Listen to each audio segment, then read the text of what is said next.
It is always desirable to be wise. It is good to be wise and to be with the wise.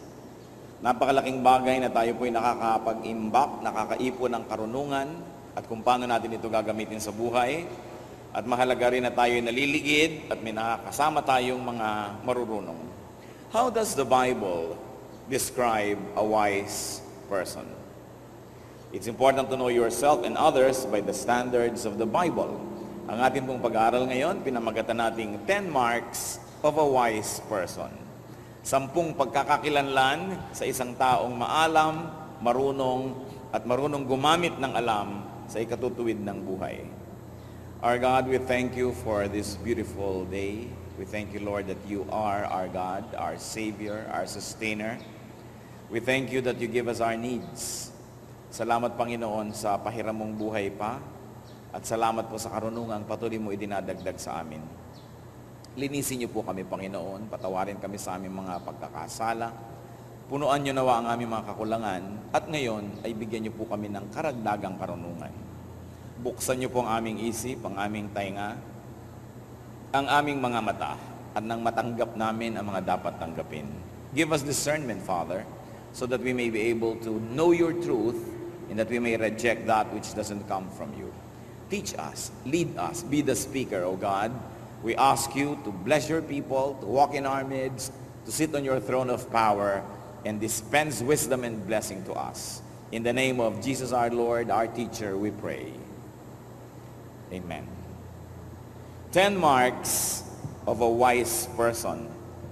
Nakukuhanin po natin lahat sa Proverbs sapagkat kung merong collection ng wisdom sa Bible, isa na dyan na pinakamarami at pinakamayaman yung book of Proverbs o kaya ay mga kawikaan. Proverbs 29:11, a wise man keeps himself under control. Isa na yan na pagkakakilanlan ng taong marunong, ang kanyang sarili ay nasa ilalim ng kanyang kontrol. Napipigil ang sarili at hindi ang sarili ang namamayani lagi. So one mark is controlling oneself, especially one's emotion. Ang marunong na tao, kinokontrol ang kanyang damdamin, ang pagpapahayag niya sa kanyang damdamin at ang lahat ng ginagawa niya. Si Solomon na mismo ang may sabi, a man of wisdom will avoid all extremes. Pag marunong ka, hindi ka lumalabis, hindi ka sobrang malamig, hindi ka sobrang mainit, walang mga extremes and saka extreme behavior. Man's foolishness necessitated the law. Kasi kung ang tao lang ay nagkokontrol sa sarili, hindi niya kailangang makatanggap ng batas mula sa Diyos.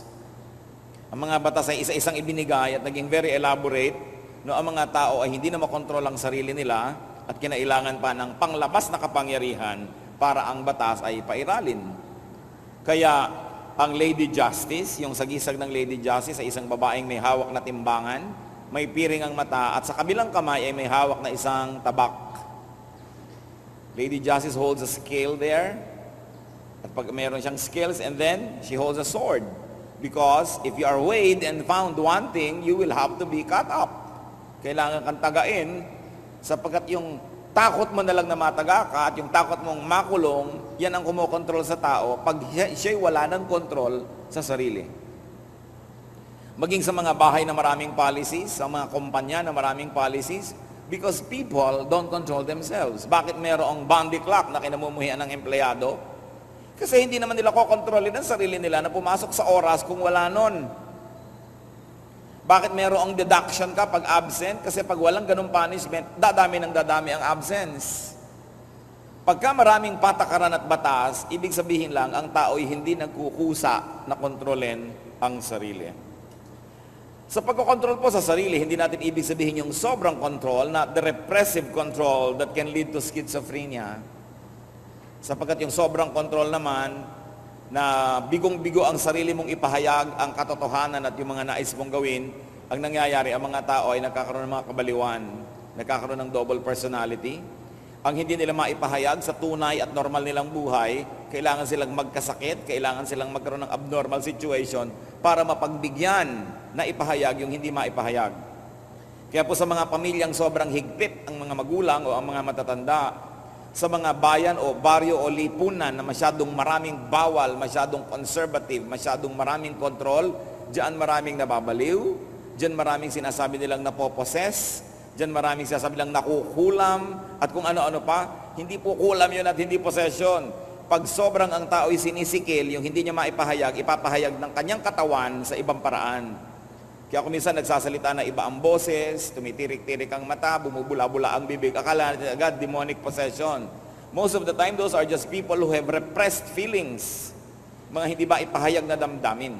At hindi po ang pagpipigil nun ang pinag-uusapan natin. What do we mean?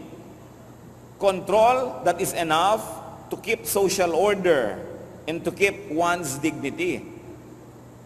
Pero hindi naman sobrang control na meron ka ng gustong kainin, hindi mo kinakain, meron kang gustong sabihin na hindi naman magkakaroon ng isang napakalaking social disorder pag sinabi mo, o kaya ay social calamity. Hindi po yan ang pinag-uusapan. Pero yung hindi ka na nakakakibo, hindi ka nakakapagbigay ng opinyon, hindi ka na natatanong kahit kailan, sunod ka na lang ng sunod, yan po yung mga nagiging dahilan at nakakapagbigay ng mga uri ng mga psychological illnesses. Kaya sa mga very conservative towns, yan yung marami, ay nakulam si ganun, nahipa ng masamang hangin, etc., etc. Repressed lang yon. Baka mga babaeng gusto magpaligaw, ay paligawan ng magulang at mga kuya, nabaliw tuloy. Mga dabdaming di maibulalas at di maipahayag. Isa po sa magaganda nating gift sa ating kapwa ay hayaan sila mag-express. Sapagkat naiipon yan sa loob, yung pressure cooker man kailangang sumingaw. Sapagkat pag hindi nakakasingaw ay sasabog. Akala ng mga sobrang disiplinaryan, merong social order at may orderliness sa kanilang tahanan, sa kanilang organisasyon ko ang lahat ay hindi na kumikibo. Pero may panahon din na sasabog yon. So, well-timed expression is good, but a man of wisdom will control himself and his emotion so that he doesn't go to the extreme. Isa po yan na pagkakakilanlan ng taong marunong may control sa sarili. Proverbs 12:16, a prudent man overlooks an insult. Another standard by which wisdom might be gauged. Ang tao daw pong mahusay, marunong, mapag-isip, ay maraming pinapalampas, maging mga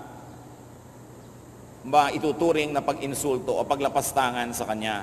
So, another mark of wisdom is staying calm when offended.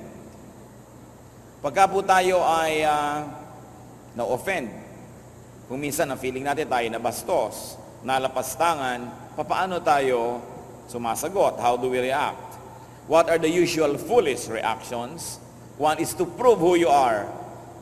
Kung na-insulto ka, na-offend ka, kaya mo yung tao ng insulto sa iyo, ilalabas mo lahat ang iyong armas at wawasakin mo siya.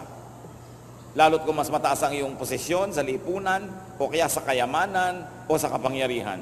That's a foolish reaction. Another is to pick a fight.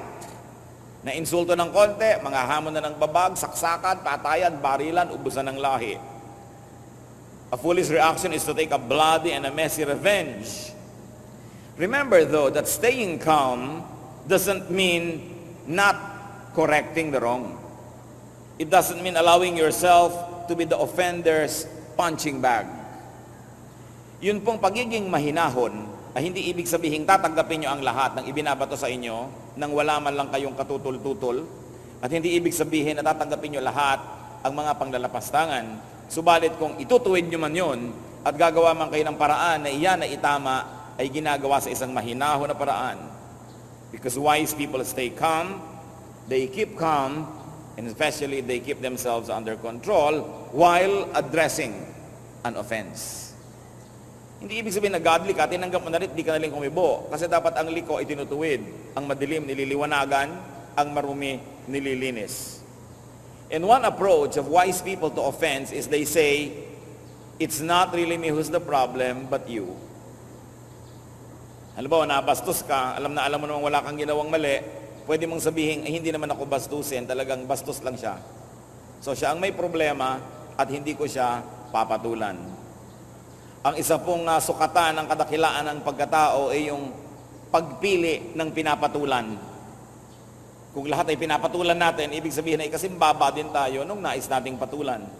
At ang problema sa nakikitabla, if you want to get even, is you have to go down to the level of your opponent. So even transcontinental trains don't stop at every station. Even major airplanes don't land in every airport. So kung tayo po ay may nararating na taas at antas ng karunungan, namimili na tayo ng pinapatulan at dapat pakonti ng pakonti iyon. Proverbs 10:19, he who holds his tongue is wise. Yung marunong magtimpi ng pagsasalita, at sabi ng iba, yung kinakagat ang dila para huwag na lang magsalita pa ito, ay isang uri ng karunungan. So restraining one's lips is a measure and a sign of wisdom. Still, this is under the self-control department, you will notice. Speaking too soon, saying too much can tie you down. Marami pong tao ang nalalagay sa alanganin, nakokompromiso, napapasubo dahil nagsalita agad o kaya maraming sinabi. Remember this, the unspoken word is still your slave. But every spoken word can already become your master. Naranasan nyo na ba yan? Na may magsasabi sa inyo, you promised me, sinabi mo, di ba sabi mo ganito? Di ba ang turo mo ganito? Pag may sinabi ka na, maaari na ngayong isumbat sa'yo, maaari na ngayong gamitin para kapilitin na kumilo sa isang uri ng direksyon. You will be compelled to behave a certain way because of the words you've already said. Wrong words can put you in trouble. Wrong words can hurt and offend others. Wrong words can misrepresent you. And remember, unbeautiful words, yung pinsan ng ugly, yung unbeautiful, unbeautiful words can trivialize and debase you. Kung minsan may kaganda-gandang babae, talaga namang napakaganda, pwede mo ilagay sa eskaparate o sa dambana. Naku, nung nagsalita na, 5 words pa lang gumuhuna ang lahat-lahat ng kanyang bantayog. Ganon din naman kung minsan yung lalaki may mga itsura. Kaya mahalaga pa, huwag lagi nagsasalita. Yung mga nananahimik, kung minsan napagkakamalang marunong, kaysa lagi kang salita ng inisiwalat mo na pala ang kasalatan ng iyong isip. Speech can give away your emotion, your sentiment, and even your IQ level. So it is better not to always be speaking.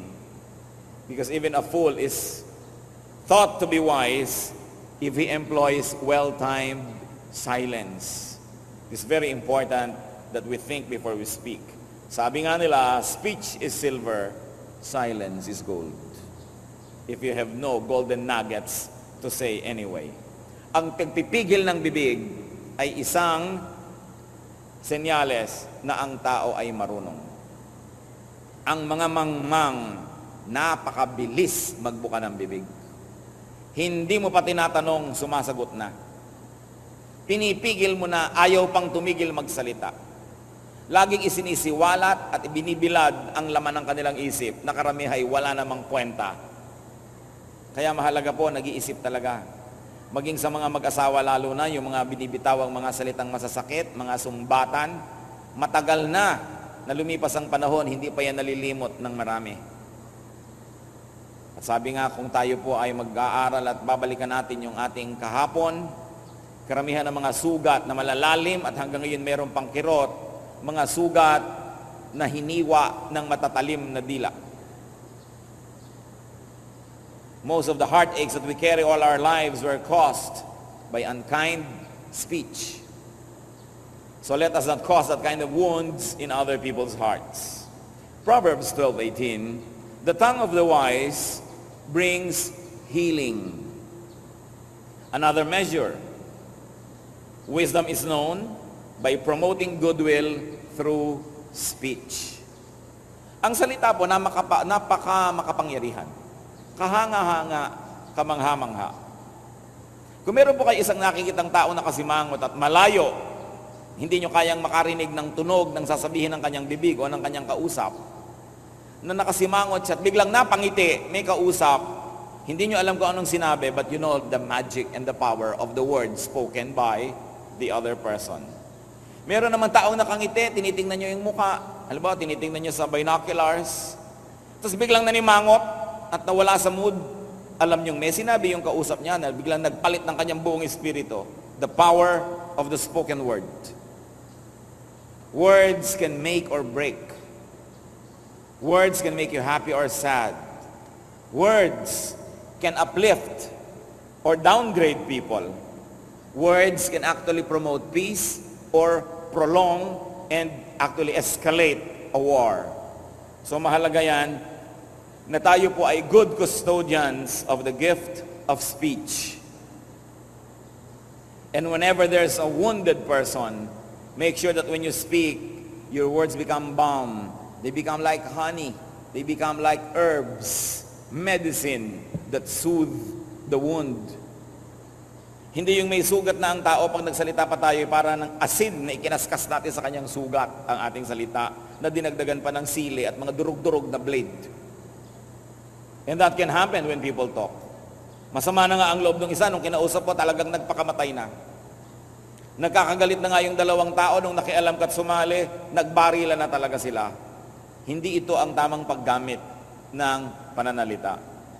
Words can hurt or soothe, can comfort or disturb, can damage or heal.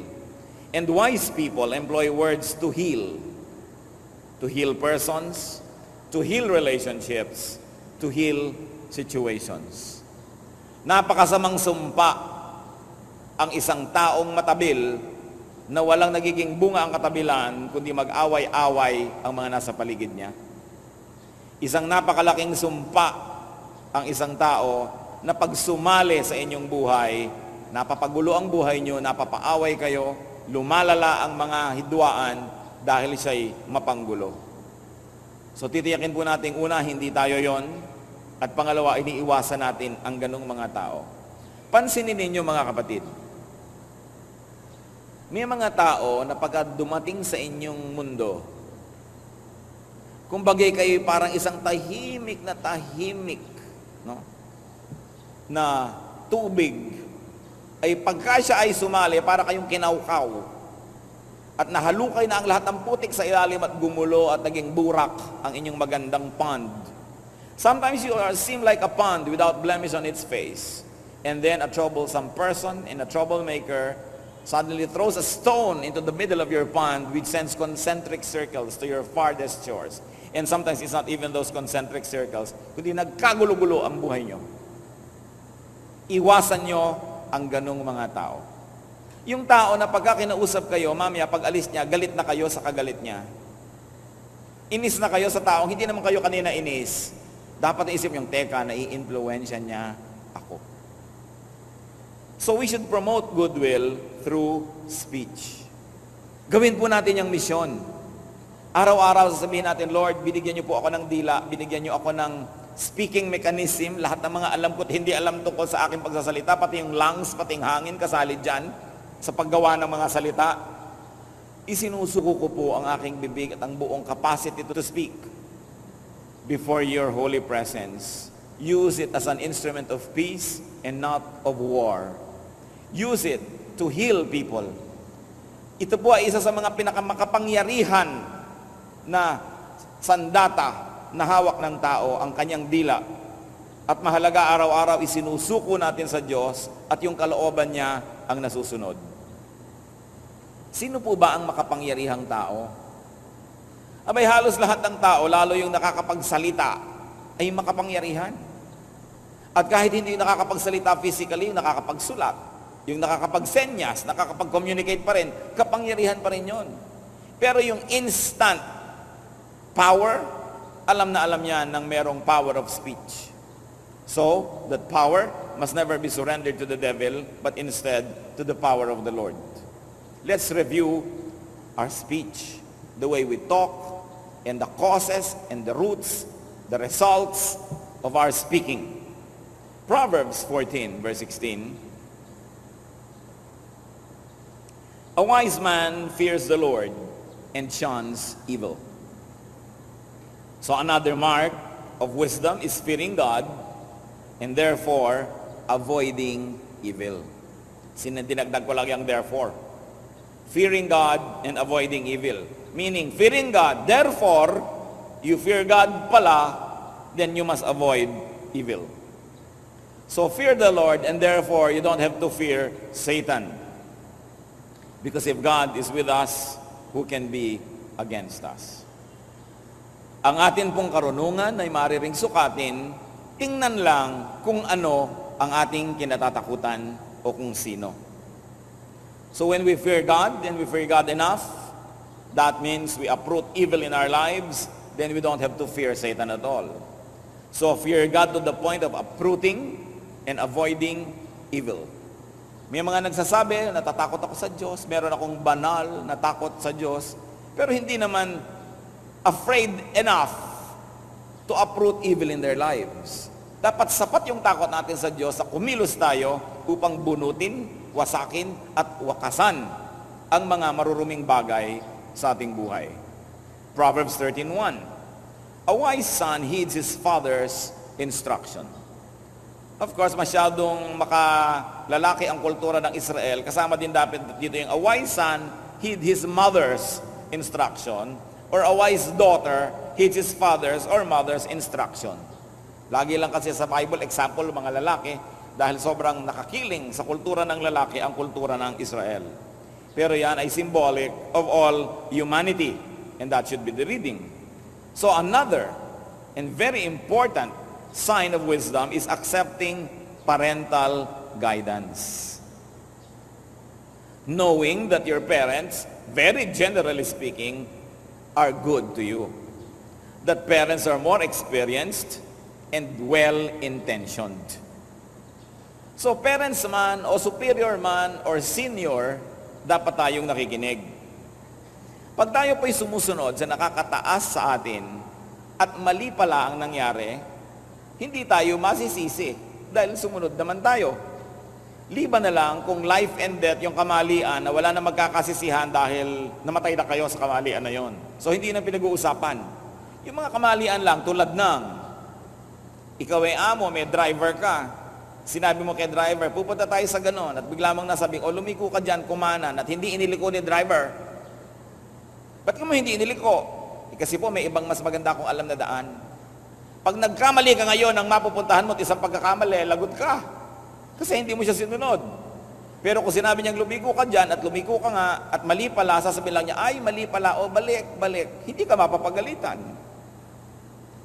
Sinasabi ko, liban na lang sa mga life and death situation, na bangin pala yung pinapapuntahan sa'yo, siyempre hindi ka dapat sumunod. Pero yung sa maraming mga bagay na hindi naman napapanganib ang iyong kaligtasan o buhay, obey your superior. Because if your superior is wrong, he will not use his power against you. But if you are wrong and you disobey, you can expect the powers of heaven coming crashing down upon you. So dapat kahit mas marunong ka sa tingin mo doon sa nakakataas sa'yo, marunong kang sumunod. Dahil siya ang may kapangyarihan over you. And very especially children, parents, maliban na lang that they are abnormal, at siguro 0.001% lang yon, parents love you. Parents are only after your welfare. So whether you understand them or not, obey. Unless it is obvious that your obedience will lead to your personal disaster and that there's no doubt that it would lead to that, then you may not. Because then you will submit yourself to higher authority who is God. Meron pong laging nagsasabi, di ba dapat tayo sumusunod sa authority? Di ba we are to obey authority, sabi ng Bible? Ang tanong ko, kung ang inyong head of state ay si Hitler, will you obey? Bakit ang mga komadrona sa Ehipto, ang may authority, yung Pharaoh, sabi ng Pharaoh, pag may mga nanganak kayong kababayan ng mga Hudyo, patayin nyo ang mga lalaking bata. Dahil natatakot ang Pharaoh, dumadami na yung mga lalaking Hebrews. So, hindi sila sinunod ng komadrona? Hindi sumunod sa authority ang komadrona? Dahil mali ang authority, anong ginawa ng Diyos? Pinagpala ang mga komadronang ito. Na siguro mga old maid, dahil ang sabi sa Bible, binigyan ng kani-kanyang asawa at pamilya ng Diyos.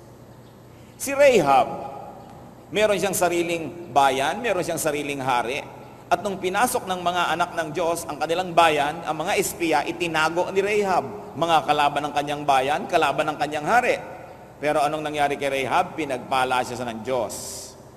Sinasabi ko sa inyo, hindi lang kayo kukuha ng isang verse at sasabihin nyo, obey authority, na kahit na isang halimaw ang authority, obey ka pa ng obey. Kahit na peke ang authority, obey ka ng obey. Kailangan tinitingnan mo yung higher truth, yung higher calling of God's reason, because the Bible is full of examples wherein disobedience to authority actually led to blessings. When the authority has no moral mandate, when the authority is not supposed to be there, o nagpapagawa ng mali, you must withdraw your obedience because your obedience must be given to the higher authority, and that is the essence of God's teachings. Pinipili ang authority sinusundan. Huwag nating baluktutin at maliin ang scripture at huwag nating pilipitin ang application para lang sa mga personal na interes ng mga makapangyarihan. Siyempre, ang mga makapangyarihan, laging sinasabi, obey authority, kasi pang blackmail nila yan sa mga taong naniniwala sa Biblia. But don't get only one verse, read the whole Bible. And you will find that true authority comes from God, that true authority is truthful, that true authority is legitimate. Because if those standards are not met, then authority is not genuine and you may not obey. Mahalaga yun na nakikita natin because authority has been misused by so many parties, so many people in the whole history of mankind. E paano kang head of state, may si Idi Amin, kinakain ka na niya, obey authority? Pinipili yan. Tinitingnan mo kung merong moral compass at kung merong moral foundation ng authority. Because if it is immoral, you should not in fact obey. Because our authority, who is the real one, is God Himself. And anybody that does not represent the economy of God, the honesty, the truthfulness, and the integrity of God must not be obeyed. So huwag nating payagan na ang relihiyon ay ginagamit na isang political tool para kontrolin ang isang bayan, ang isang lipunan, ang isang uri ng tao, isang lahi. At nagtatago ang mga taong yan sa likod ng Diyos, sa likod ng Biblia, para bigyan ng deodorant ang isang stinking regime or monarch, king or queen. Kaya nag-iisip-isip ang mga anak ng Diyos. Hindi basta-basta kumukuha na isang verse tapos alipin ka na ng verse na yon, against all reason sumusunod ka. But, going back to the authority of parents, as I said, unless they're abnormal or they have mental illness, parents love their children, and it is always in the best interest of their children that they make policies or even rules. So children, unless there is a naked, very naked error in what your parents tell you, obey. It is the wise thing to do. Proverbs 12:15, a wise man listens to advice. Kamag-anak na naman ang pinag-usapan natin kanina. So another measure of wisdom is accepting counsel. Meaning this time not only from our parents, but from any wise person. Binigyan tayo ng dalawang tainga at isang bibig, so we will listen twice as much as we talk.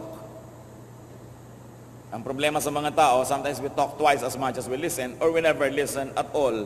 Nakakita na ba kayo ng nag-aaway na tao, lalo yung mag-asawang nag-aaway, na parehong nagsisigaw, parehong nagsasalita, walang nakikinig? So ang ending niyan, balibagan ng aparador, hagisan ng plancha, ng electric fan, kung anong mahahawakan, kotse, ihabalibag sa asawa, kasi walang nakikinig. Mahalaga, we accept counsel.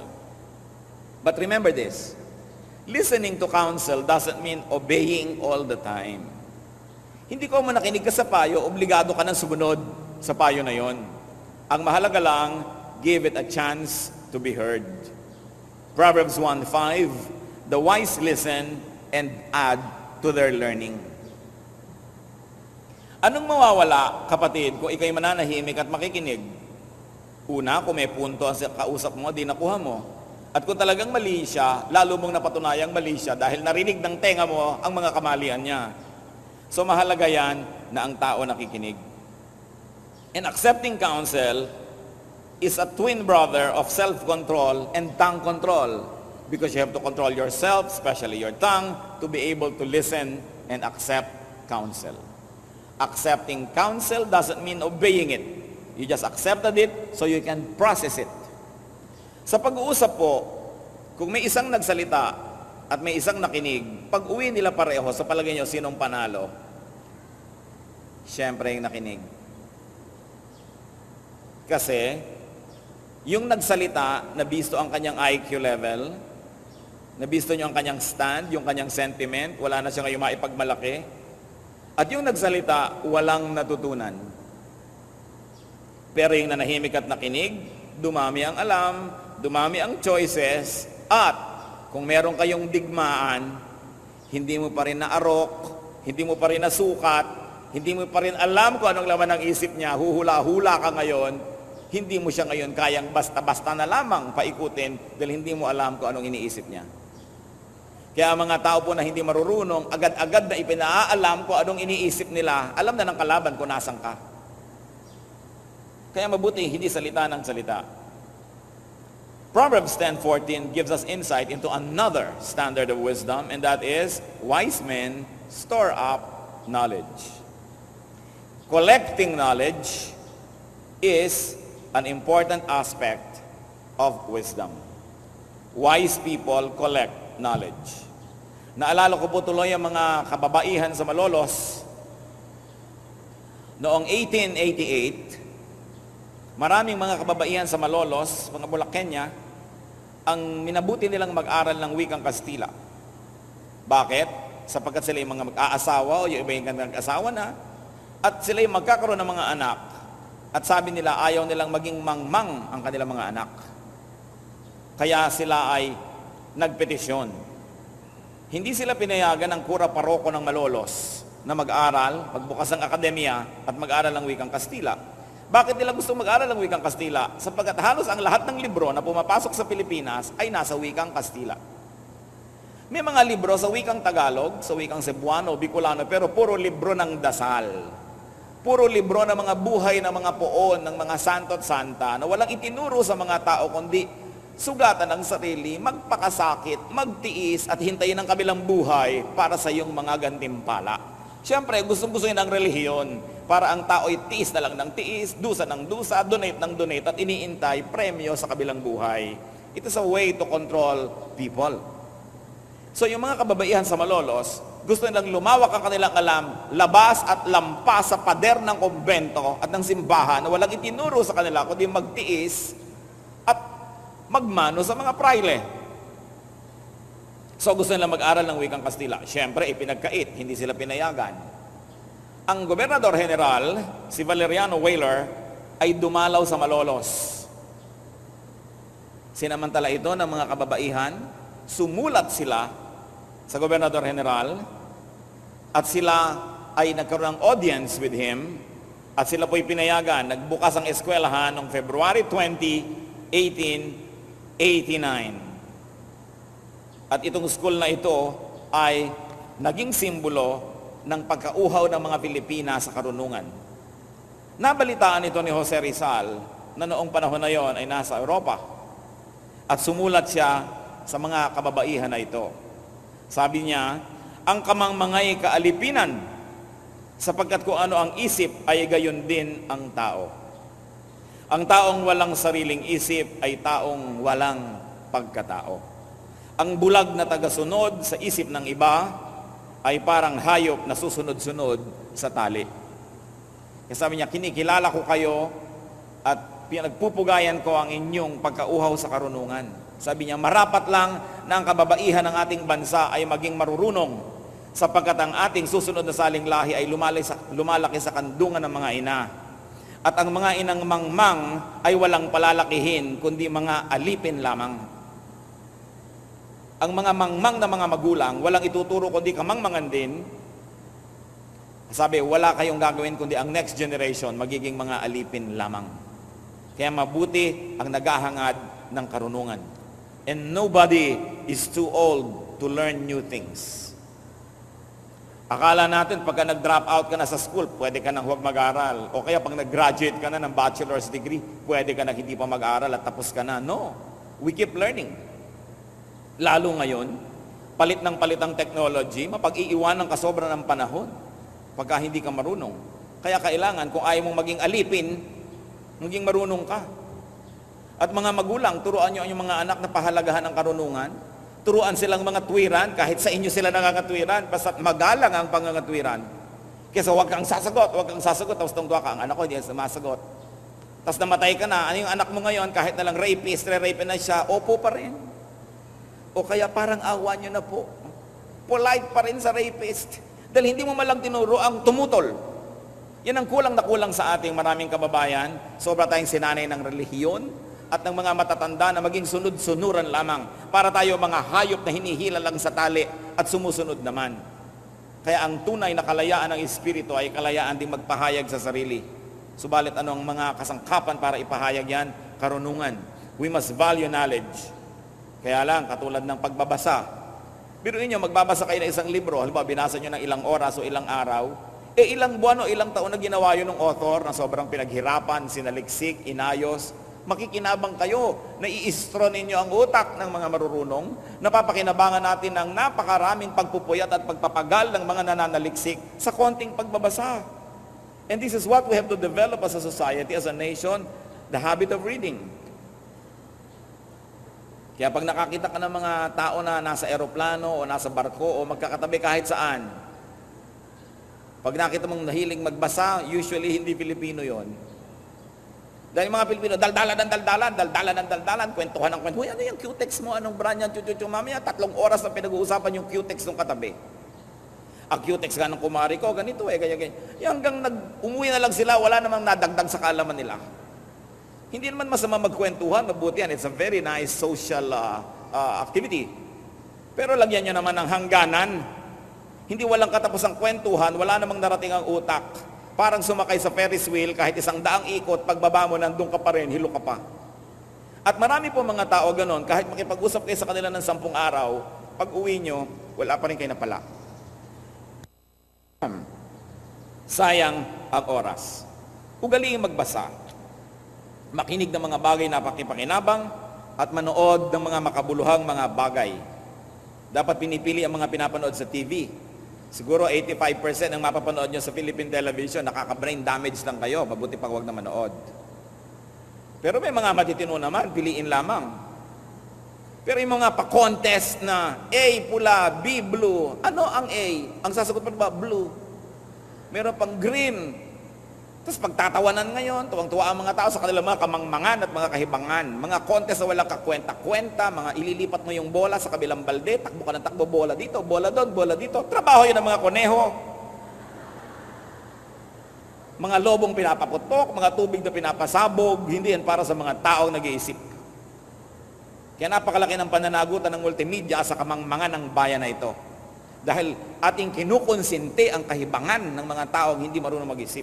Sa halip na akayin ng marurunong ang mga mangmang, kinukonsinti at pinagsasamantalahan ng marurunong ang kamangmangan ng mga tao sapagkat yun ang napagkakaperahan nila. At siyempre ang relihiyon, tuwang-tuwa rin ang mga tao yung mangmang sapagkat sa kamangmangan nila nagiging mahusay at mga importante ang mga theologians. Ang mga theologians lamang at ang mga mangangaralang nakakabatid ng mga kaalaman tungkol sa Diyos. Kaya gustong-gusto ng mga yan, mangmang ang mga tao. At mas mahirap sila, mas mabuti. Dahil pag mahirap ang mga tao, mas mangmang at mas madaling akaying parang mga hayop na may tali. Kaya ayaw na ayaw ng relihiyon, ng population control, ng mga pag-aaral tungkol sa mga bagay na magpapayaman sa tao at magpapaunlad ng buhay, sapagkat ang isang bayang nakalugmok sa kamangmangan ay madaling alipinin. That's why we must also look at the oppressive works of religion even in our country.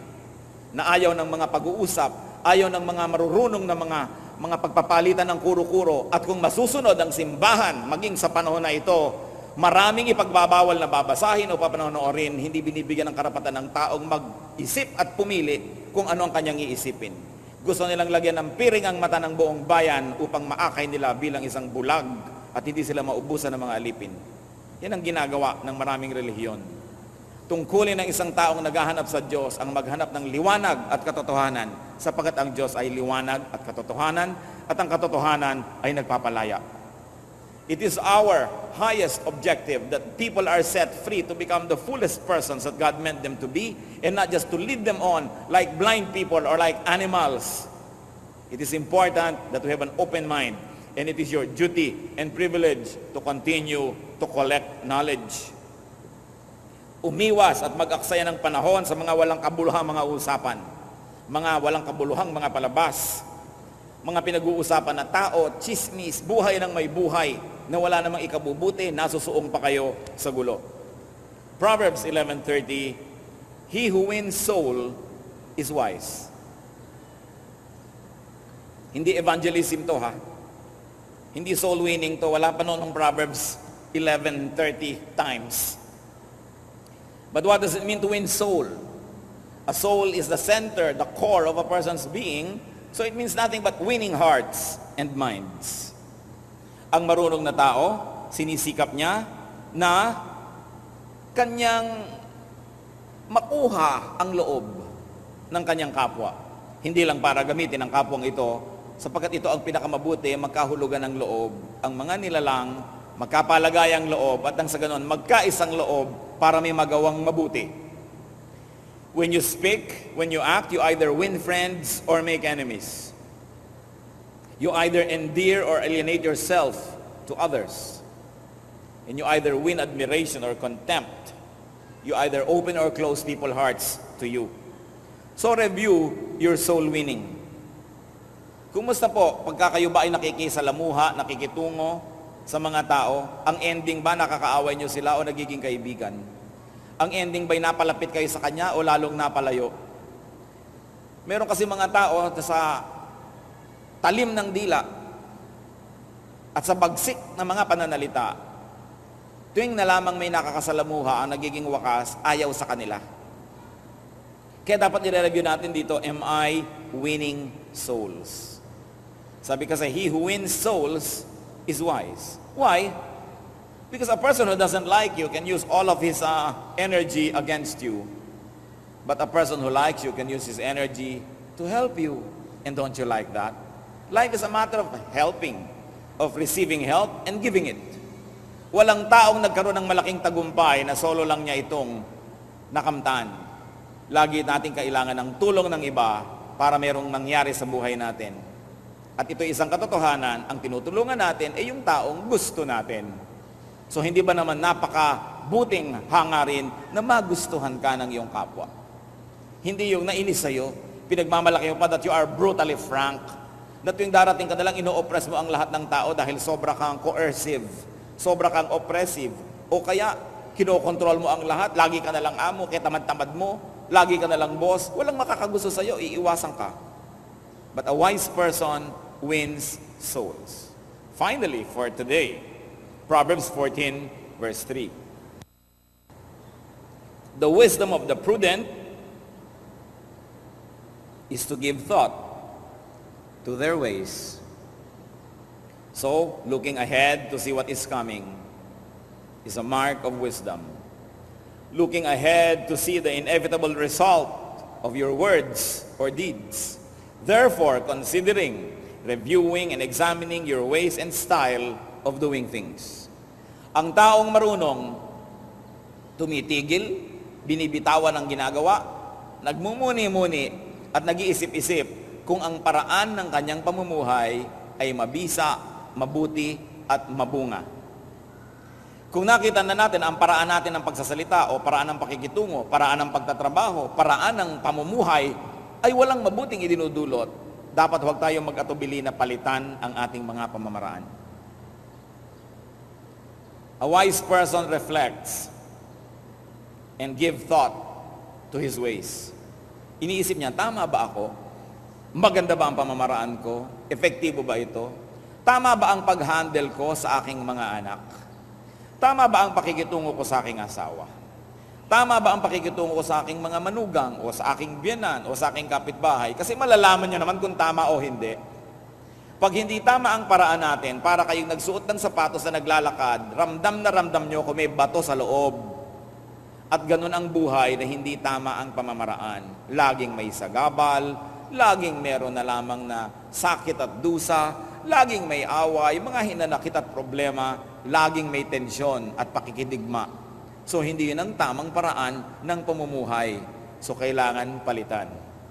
Para tayong nagmamaneho, nakaliko ka sa mali, at nag-isip-isip kang mali, therefore, aatras ka, babalik ka doon sa pinagkamalian mo ng pagliko at simula ka uling itama ang iyong buhay.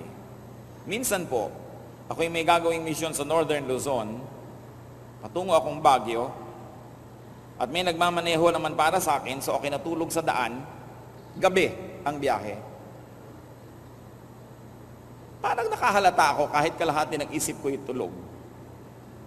Parang hindi man lang ako nasisilaw. Ang tagal-tagal nang wala man lang na tumatamang liwanag ng kasalubong sa aking mga mata. So dumilat ako, at pagdilat ko ganyan, como nakahiga ako, ang nakita ko sa bintana ay napakalalapit na mga dahon na halos pumasok na lang sa sasakyan namin kung hindi nakasara ang bintana. Pagkakipot-kipot na daan at walang kasalubong. At si Mr. Driver, drive ng drive patungong Baguio. Sabi ko, teka, nasa na tayo? Bakit tayo nandito? Patungo tayong Baguio. Wala man lang tayo nakakasalubong, patungo tayong Baguio. Ang kipot-kipot ng daan na ito, patungo na tayo sa tubuhan. Hindi man lang nakakahalata si driver na wala na siya kasalubong, walang nag-overtake, wala na mga tao, pakipot ang daan, patungo pa rin siya sa Baguio. Alam niyo po, nakakatawa man, maraming tao ganun ang buhay. Hindi na nakahalata na mali ang style nila. Hindi na nakahalata na wala na silang kaibigang nagtagal. Hindi na nakahalata na wala nang natuwa sa kanila. Na wala na silang trabahong pinagtagalan. Na wala na silang ginawang nagtagumpay. Hindi na nakahalata na dapat silang tumigil, mag-isip-isip at umatras because somewhere along the way, they made a wrong turn. It is important to give thought to your ways. We must be result-oriented. And if it's not bringing us good results, then change ways. So be wise. It is important to be wise. Proverbs 8:33, listen to instruction and be wise. And be with the wise.